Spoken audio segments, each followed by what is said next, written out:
Hello bachcho, let's see this question. This question says explain the redox titration by using potassium dichromate and the formula is K2Cr2O7. Key concept for this question is redox titration. Key concept for this question is redox titration. Titration उस condition में की जाती है जब किसी unknown strength वाले reagent की reaction किसी नॉन स्ट्रेंथ वाले रिएजेंट से करवाई जाती है, तो इस तरह हम अननोन स्ट्रेंथ को कैलकुलेट कर सकते हैं। लेकिन इसमें लिए गए दोनों रिएजेंट में एक ऑक्सीडेंट हो और दूसरा रिडक्टेंट हो, तो ऑक्सीडेशन रिडक्शन साथ होती है, इसलिए इसे कहेंगे redox titration. So in redox titration, two types of reagent are taken. One of is one reagent, एक reagent इसमें होता है रिडक्टेंट और दूसरा reagent होता है ऑक्सीडेंट।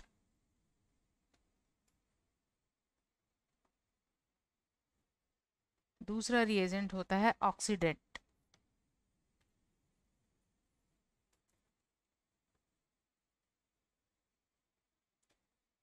इस तरह ऑक्सीडेंट रिडक्टेंट के बिटवीन रिएक्शन होती है और एक ऐसी कंडीशन आती है जिसमें कोई एक रिएजेंट पूरी तरह से कंज्यूम हो जाता है, उसे हम एंड पॉइंट कहते हैं। और एंड पॉइंट पर यह कलर चेंज के थ्रू रिएक्शन के कंप्लीशन को शो करता है। इस प्रोसेस में कुछ एपरेटस यूज होते हैं। ये एपरेटस होते हैं burette, pipette and titration flask.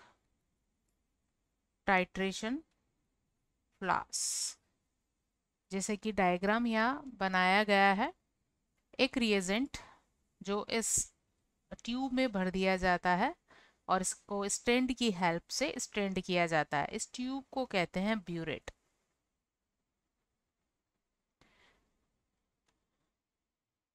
और ब्यूरेट में अननोन कंसंट्रेशन वाला या अननोन स्ट्रेंथ वाला सॉल्यूशन फिल किया जाता है।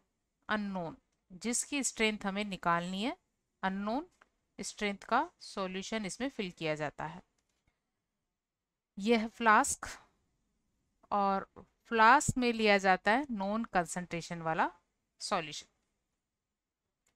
नॉन लिया जाता है यहाँ। और जब ये सॉल्यूशन प्रिपेयर किया जाता है तो पिपेट की हेल्प से इसके 10 ml 15 या 20 या 25 ml पिपेट की हेल्प से मेजर किए जाते हैं। पिपेट के दोनों एंड ओपन होते हैं। इस एंड से इसे सक किया जाता है और इस पॉइंट तक इसको फिल कर लिया जाता है। इस पॉइंट पर पिपेट के साइज के अकॉर्डिंग सॉल्यूशन का वॉल्यूम इसमें फिल हो जाता है। देन इस पिपेट को इस फ्लास्क में खाली कर देते हैं। ठीक है, फिर इस फ्लास्क को ब्यूरेट के नीचे रखते हैं। ब्यूरेट से 1 by 1 ड्रॉप्स इस फ्लास्क में डाली जाती है। दोनों रिएजेंट के बिटवीन रिएक्शन होती है और एक ऐसा पॉइंट मिलता है जिस पर ये कलर चेंज के थ्रू रिएक्शन के एंड पॉइंट को शो करता है। मतलब यहाँ पर फ्लास्क में लिया गया रिएजेंट कंप्लीटली कंज्यूम हो गया है।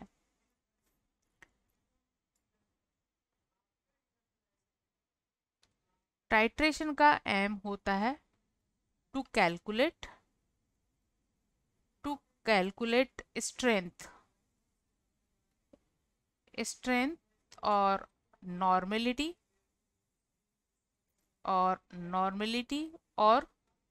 मोलरिटी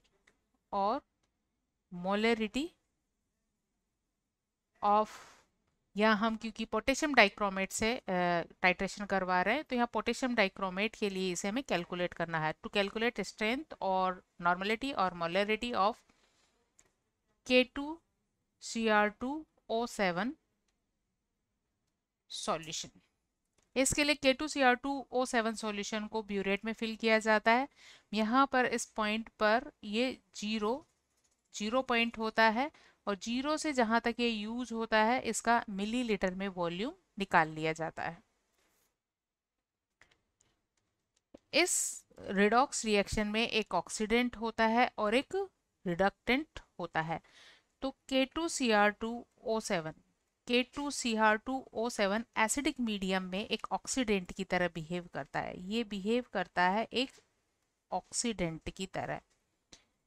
K2Cr2O7 साथ में लिया जाता है डाइल्यूट H2SO4 और इनके बिटवीन रिएक्शन होने पर फॉर्म होता है potassium sulphate and chromic sulphate Cr2SO4 whole thrice chromic sulphate का फॉर्मेशन होता है। साथ में यहाँ नेसेंट ऑक्सीजन बनती है। सो नेसेंट ऑक्सीजन बनने की वजह से ये ऑक्सीडाइजिंग एजेंट की तरह बिहेव करता है। यहाँ इसको हम एक रिडक्टेंट और रिडक्टेंट के तौर पर यूज कर रहे हैं मोर्स सॉल्ट और मोर्स सॉल्ट का फॉर्मूला है ferrous sulphate ammonium sulphate 6H2। तो इसका एक सॉल्यूशन प्रिपेयर कर लिया जाता है। इसके नॉन अमाउंट को नॉन अमाउंट ऑफ वाटर में डिसॉल्व करके एक नॉन कंसंट्रेशन का सॉल्यूशन प्रिपेयर कर लिया जाता है, जिसके 10 ml या 20 ml या 25 ml पिपेट की हेल्प से मेजर कर लिए जाते हैं और इसे फ्लास्क में लिया जाता है। अब क्योंकि यहाँ पर जो K2Cr2O7 सॉल्यूशन है ये इंडिकेटर की तरह काम नहीं करता है, तो यहाँ एक इंडिकेटर यूज किया जाता है। इसके लिए इंडिकेटर यूज किया जाता है। इंडिकेटर में क्या खासियत होनी चाहिए? इंडिकेटर एंड पॉइंट पर या तो ऑक्सीडाइज होना चाहिए या रिड्यूस होना चाहिए, क्योंकि एंड पॉइंट पर क्या होगा कि फेरस सल्फेट का या फेरस का फेरिक में ऑक्सीडेशन हो जाएगा, तो फर्दर रिएजेंट ऑक्सीडाइज होने के लिए नहीं बचेगा। तो यहाँ अगर इंडिकेटर प्रेजेंट होगा तो ये इंडिकेटर ऑक्सीडाइज होगा और जब ये ऑक्सीडाइज होगा तो कलर डिफरेंस के थ्रू एंड पॉइंट को रिप्रेजेंट करेगा। तो इंडिकेटर में खासियत होनी चाहिए कि या तो ये ऑक्सीडाइज होना चाहिए, रिड्यूस होना चाहिए। इट शुड बी ऑक्सीडेंट और reductant. It should be oxidant और रिडक्टेंट। और इसके जो दोनों फॉर्म होती है उनमें कलर डिफरेंस ज्यादा होना चाहिए।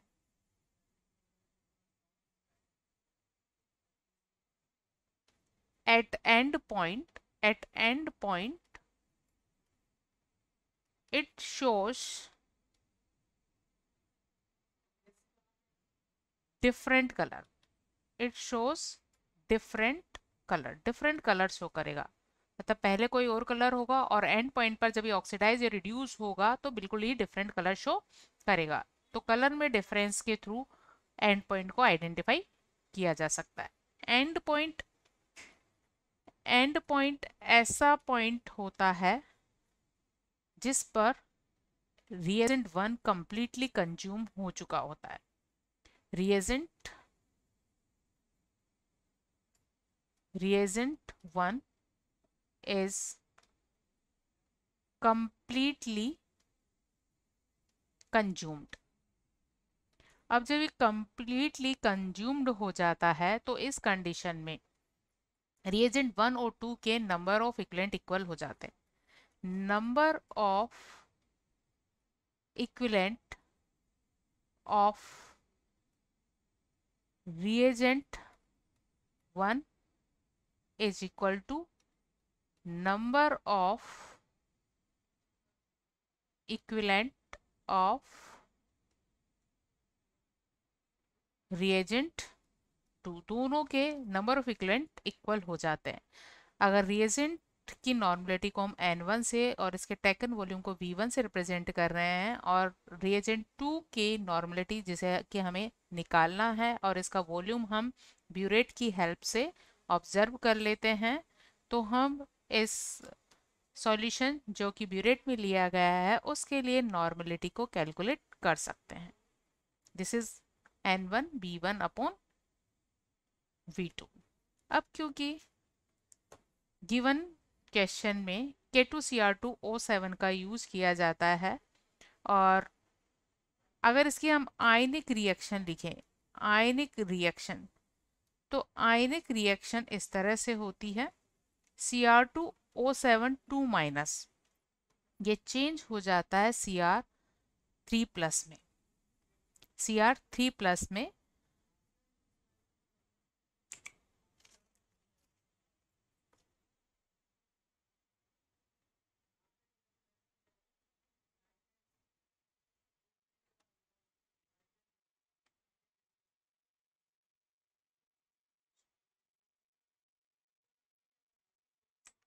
Cr2O7 2- Cr3+ में चेंज हो जाता है।